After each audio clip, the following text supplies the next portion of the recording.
for this momentous event. Today, another chapter in history unfolds as we close the school year 2024-2025.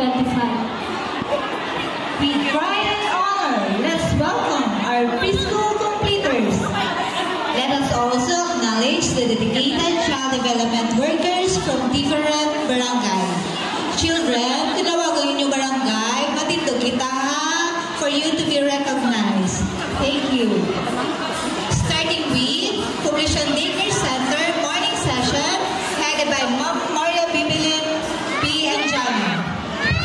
Followed by Poblacion Daycare Center afternoon session headed by Ma'am Elvira P. Hokson. Next is from Arca Daycare Center, headed by Ma'am Liza C. Pin. Followed by Arca Daycare Center headed by Ma'am Fatima P. Alcalde. Next is from Axis Daycare Center, headed by Ma'am Mariel A. Chubano. Followed by Atabay Daycare Center headed by Ma'am Gemma P. Piomo.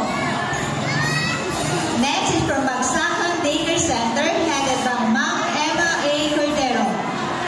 Followed by Bangingin Lalot Daycare Center headed by Ma'am Angela C. Rafael.